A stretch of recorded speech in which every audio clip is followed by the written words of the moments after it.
जय हिंद दोस्तों, स्वागत है आपका अपना YouTube channel Thakur study point पर। दोस्तों आज हम डिस्कस करेंगे एनसीईआरटी फिटर ट्रेड थ्योरी के प्रैक्टिस सेट 2 को। इससे पहले हमने इस चैनल पर प्रैक्टिस सेट 1 को अपलोड कर दिया है, तो जिन भाइयों और बहनों ने उन वीडियो को नहीं देखा है आप जाकर देख सकते हैं। दोस्तों ये वीडियो उन बच्चों के लिए काफी महत्वपूर्ण साबित होगी जिन बच्चों ने इस फॉर्म को आईटीआई के फीटर ट्रेड से भरा था। तो चलिए दोस्तों बिना टाइम को बर्बाद किए हुए शुरू करते हैं प्रैक्टिस सेट 2 को। प्रैक्टिस सेट 2 का पहला क्वेश्चन है, स्टील रूल किस धातु का बना होता है? तो इसका सही आंसर हो जाएगा ऑप्शन नंबर ए, स्टेनलेस स्टील का। प्रश्न संख्या 2 कहता है, स्क्वायर हेड की एक साइड 45 डिग्री व दूसरी साइड का कोण डैश मापती है, यानी दूसरे साइड का जो हेड है वो कितने डिग्री का कोण को मापता है? तो इसका सही आंसर हो जाएगा ऑप्शन नंबर सी, 90 डिग्री के कोण को। चलते प्रश्न संख्या 3 पर, सपाट सतह की माप किस यंत्र द्वारा की जाती है? तो इसका सही आंसर हो जाएगा ऑप्शन नंबर डी, यानी कि ये सभी, यानी सरफेस प्लेट द्वारा, सरफेस गेज द्वारा और डायल टेस्ट इंडिकेटर द्वारा सपाट सतह की माप की जा सकती है। चलते प्रश्न संख्या 4 पर। प्रश्न संख्या 4 कहता है, अप्रत्यक्ष माप विधि में जॉब की माप पहले किसके द्वारा की जाती है? तो इसका सही आंसर हो जाएगा ऑप्शन नंबर डी, ये सभी, यानी कि बाहर कैलिपर द्वारा, डिवाइडर द्वारा और टेलीस्कोपिक गेज द्वारा अप्रत्यक्ष माप विधि में जॉब की माप की जाती है। प्रश्न संख्या 5 कहता है, रूल किस प्रकार का यंत्र है? तो रूल जो हमारा है ये लंबाई मापने का यंत्र है, यानी कि ऑप्शन नंबर ए। चलते प्रश्न संख्या 6 पर, स्टील रूल डैश के बने होते हैं? तो आपको पता होगा कि स्टील रूल स्टेनलेस स्टील के बने होते हैं, यानी कि इसका सही उत्तर हो जाएगा ऑप्शन नंबर ए। चलते प्रश्न संख्या 7 पर। प्रश्न संख्या 7 कहता है, स्टील रूल पर हम छोटी से छोटी माप ले सकते हैं, यानी कि स्टील रूल के द्वारा हम सबसे छोटी कौन सी माप ले सकते हैं? तो इसका सही आंसर हो जाएगा ऑप्शन नंबर सी, 0.5 मिमी, यानी कि मिलीमीटर। प्रश्न संख्या 8 सूची वाले क्वेश्चन है, यानी सूची 1 को सूची 2 से सुमेलित करना है। सूची 1 में फोल्डिंग रूल है, स्टील रूल है, स्टील टेप है और ट्राई स्क्वायर है। उसी प्रकार सूची 2 में लंबी दूरी मापन में 1 मीटर या 2 मीटर तक लंबाई मापने में, कोण मापने में या हाई कार्बन स्टील में। तो इसका सही आंसर हो जाएगा ऑप्शन नंबर बी, यानी कि फोल्डिंग रूल 1 मीटर या 2 मीटर की लंबाई मापने में, उसी प्रकार steel rule high carbon steel के बने होते हैं, स्टील टेप लंबी दूरी मापने में प्रयोग किया जाता है और ट्राई स्क्वायर का प्रयोग किया जाता है कोण मापने में। तो इसका सही आंसर हो जाएगा ऑप्शन नंबर बी। चलते हैं प्रश्न संख्या 9 पर, श्रिंक टूल का प्रयोग, यानी श्रिंक रूल जो होता है का प्रयोग किस लिए किया जाता है? तो इसका सही आंसर हो जाएगा पैटर्न बनाने के लिए। चलते प्रश्न संख्या 10 पर। प्रश्न संख्या 10 कहता है, श्रिंक रूल का इंच वास्तविक इंच से कैसा होता है? यानी श्रिंक रूल का जो वो इंच है वो वास्तविक इंच से कैसा होता है? तो इसका सही आंसर हो जाएगा ऑप्शन नंबर सी, यानी कि बड़ा होता है। प्रश्न संख्या 11 कहता है, की सीट रूल का उपयोग निम्न आकार के जॉब पर मार्किंग के लिए किया जाता है? तो इसका सही आंसर हो जाएगा ऑप्शन नंबर बी, सिलेंड्रिकल आकार के जॉब पर मार्किंग के लिए किया जाता है। किसका प्रयोग? सीट रूल का। चलते प्रश्न संख्या 12 पर, ट्राई स्क्वायर का साइज लिया जाता है? तो ट्राई स्क्वायर का साइज जो लिया जाता है इसका सही आंसर हो जाएगा ऑप्शन नंबर बी, ब्लेड की कार्यकारी लंबाई से। चलते प्रश्न संख्या 13 पर, ट्राई स्क्वायर में स्टॉक पर ब्लेड के नीचे एक अंडर कट लगा होता है जिसका उद्देश्य होता है? तो इसका सही आंसर हो जाएगा, जिसका उद्देश्य होता है मशीनिंग से जॉब के किनारों पर आई बर के स्थान देना। चलते प्रश्न संख्या 14 पर, ट्राई स्क्वायर से संबंधित सही कथन है, यानी आपको बताना है कि ट्राई स्क्वायर से संबंधित इनमें से सही कथन कौन सा है। तो इसका सही आंसर हो जाएगा उपरोक्त सभी, यानी ऑप्शन नंबर डी, यानी कि इसकी सहायता से समकोण की परख करते हैं। इसका प्रयोग जॉब की मार्किंग करते समय समांतर तथा लंबवत रेखाएं खींचने के लिए किया जाता है और इसका साइज ब्लेड की लंबाई से प्रकट किया जाता है, यानी इसका सही आंसर हो जाएगा उपरोक्त सभी। चलते प्रश्न संख्या 15 पर, ट्राई स्क्वायर के द्वारा जॉब में निम्नलिखित चेक किया जा सकता है। तो इसका सही आंसर हो जाएगा ऑप्शन नंबर ए, दो तलों के मध्य 90 डिग्री 90 डिग्री के कोण को ट्राई स्क्वायर के द्वारा चेक किया जा सकता है। प्रश्न संख्या 16 है, कॉम्बिनेशन सेट के स्क्वायर हेड में एक मेजरिंग फेस 90 डिग्री का होता है और दूसरा कितने डिग्री का होता है। तो इसका सही आंसर हो जाएगा ऑप्शन नंबर सी, 45 डिग्री का। दोस्तों ये क्वेश्चन 2014 के ITI एग्जाम के फीटर ट्रेड वाले सेक्शन में आया हुआ है। चलते प्रश्न संख्या 17 पर, स्लिप ज्वाइंट प्लायर की विशेषता है कि वह, इसका सही आंसर हो जाएगा ऑप्शन नंबर ए, अधिक लंबे जॉब को भी पकड़ सकता है। चलते प्रश्न संख्या 18 पर, साधारण वेवेल प्रोटेक्टर की एक्यूरेसी निम्न होती है। तो साधारण वेवेल प्रोटेक्टर की एक्यूरेसी क्या होती है, 30 इंच, यानी कि ऑप्शन नंबर ए। चलते प्रश्न संख्या 19 पर, स्प्रिंग टाइप आउटसाइड कैलिपर जो कि स्टील रूल के साथ प्रयोग किया जाता है, कैलिपर की परिशुद्धता है। तो इसका सही आंसर हो जाएगा ऑप्शन नंबर बी, 0.50 मिलीमीटर। चलते प्रश्न संख्या 20 पर, प्रश्न संख्या 20 में आपको एक चित्र दिया हुआ है और चित्र के द्वारा आपको प्रश्न के आंसर देने हैं। नीचे चित्र में इंगित जेनी कैलिपर के एक्स भाग, यानी कि ये जो भाग दिया हुआ है इस भाग का नाम आपको बताना है। तो इसका ऑप्शन है, तो इसका सही आंसर हो जाएगा ऑप्शन नंबर बी, यानी कि बैंड लेग, यानी जो ये वाला भाग है, इस वाले भाग को हम क्या बोलेंगे, इस वाले भाग को हम बोलेंगे band leg, LEG, band leg. ठीक है। चलते हैं प्रश्न संख्या 21 पर, इनसाइड माइक्रोमीटर में थिम्बल के ऊपर क्या होता है। तो इसका सही आंसर हो जाएगा कि इनसाइड माइक्रोमीटर में थिम्बल के ऊपर फिक्स एनविल होता है, यानी कि ऑप्शन नंबर सी, क्या होता है, फिक्स एनविल। चलते प्रश्न संख्या 22 पर, हर्माफ्रोडाइड कैलिपर निम्न उपकरण को कहते हैं। तो इसका सही आंसर हो जाएगा option number B, jenny caliper को हर्माफ्रोडाइड कैलिपर भी कहते हैं। चलते हैं प्रश्न संख्या 23 पर, हर्माफ्रोडाइड कैलिपर के संदर्भ में सही कथन क्या है, यानी हर्माफ्रोडाइड कैलिपर के संदर्भ में कौन सा कथन सही है। तो इसका सही आंसर हो जाएगा ऑप्शन नंबर सी, ए और बी दोनों, यानी कि इन कैलिपर की एक टांग अंदर की ओर मुड़ती है और टांग नोकदार होती है। उसी प्रकार दूसरा कथन है, इसे जेनी कैलिपर या ओड लेग कैलिपर भी कहते हैं। चलते प्रश्न संख्या 24 पर, वर्नियर कैलिपर का आविष्कारक पैरी वर्नियर किस देश में का रहने वाला था। तो इसका सही आंसर हो जाएगा वह जो पैरी वर्नियर कैलिपर था, ये जो फ्रांस देश का रहने वाला था, यानी कि ऑप्शन नंबर सी। चलते प्रश्न संख्या 25 पर, साधारणतः कैलिपर निम्न धातु के बनाए जाते हैं। तो इसका सही आंसर हो जाएगा option number C, mild steel के। प्रश्न संख्या 26 है, साधारण कैलिपर का साइज होता है। तो साधारण कैलिपर का साइज होता है ऑप्शन नंबर सी, रिवेट के सेंटर से नोक तक की लंबाई, यानी कि रिवेट के सेंटर से नोक तक की लंबाई, ऑप्शन नंबर सी साधारण कैलिपर का साइज होता है। प्रश्न संख्या 27 है, एक वर्नियर कैलिपर की गहराई छर डैश से जुड़ा होता है। तो एक वर्नियर कैलिपर की गहराई छर किससे जुड़ा होता है, तो ये जुड़ा होता है ऑप्शन नंबर सी, वर्नियर पैमाना से, वर्नियर पैमाना से।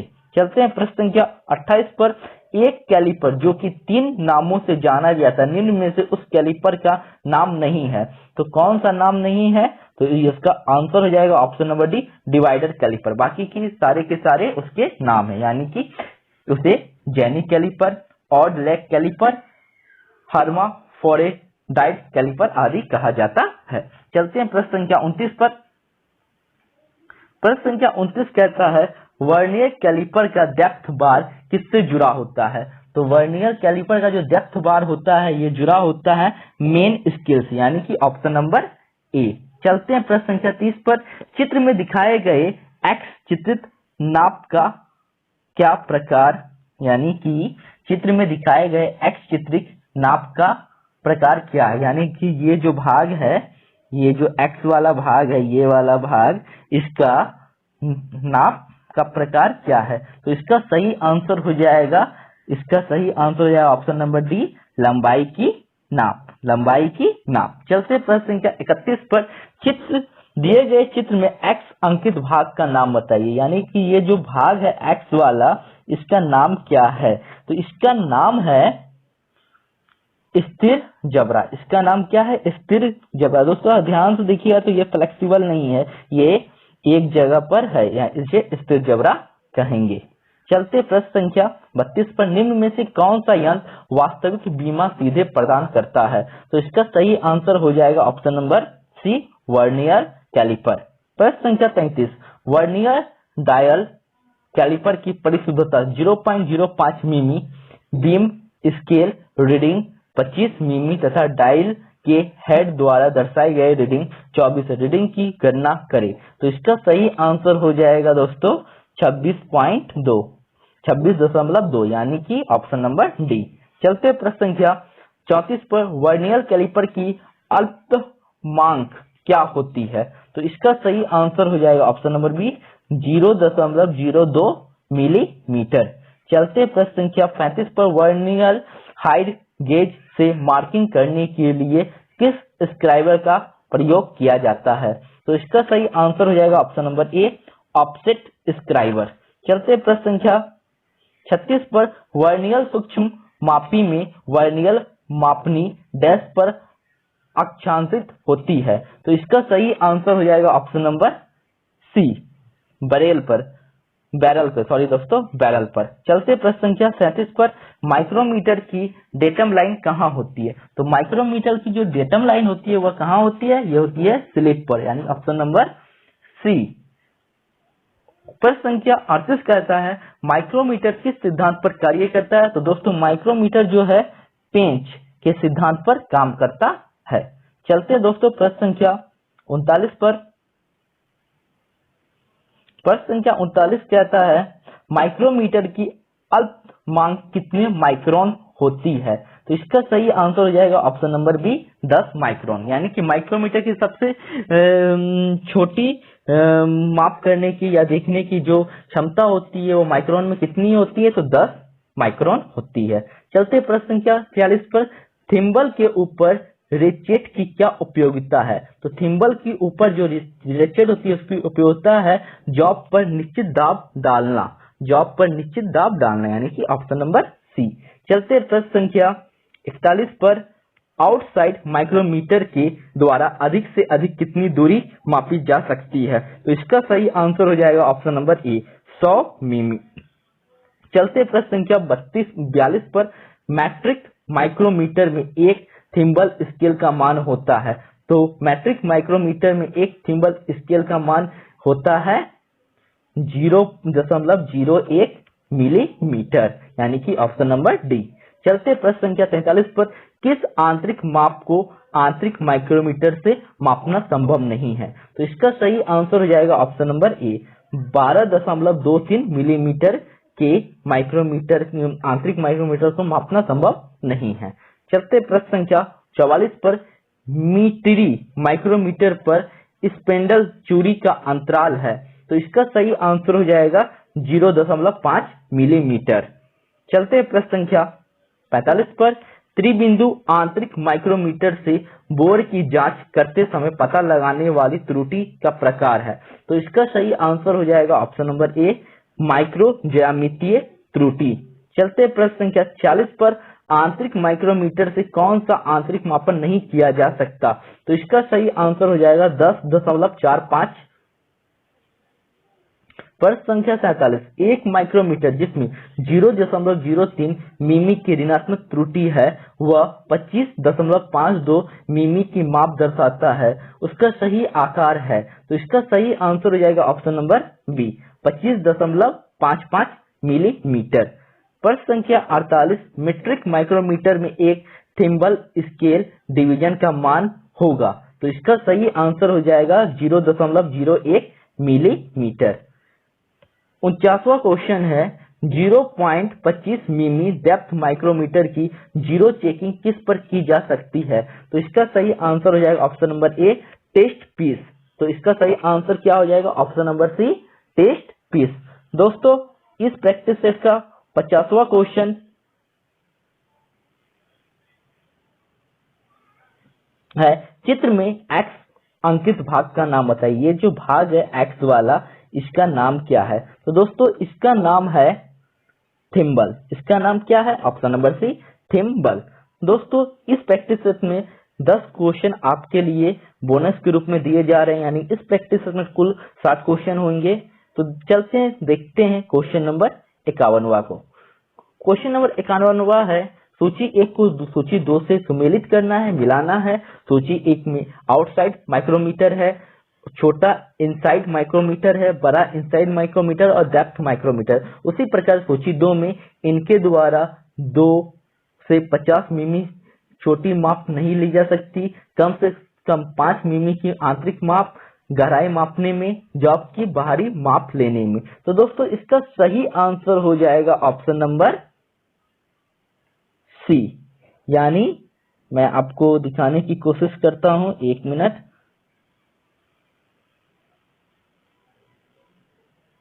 हाँ, तो इसका सही आंसर हो जाएगा ऑप्शन नंबर सी, यानी कि आउटसाइड माइक्रोमीटर इसके द्वारा 2 या 50 मिमी से छोटी माप नहीं ली जा सकती। उसी प्रकार छोटा इनसाइड माइक्रोमीटर से कम 5 मिमी की आंतरिक माप, उसी प्रकार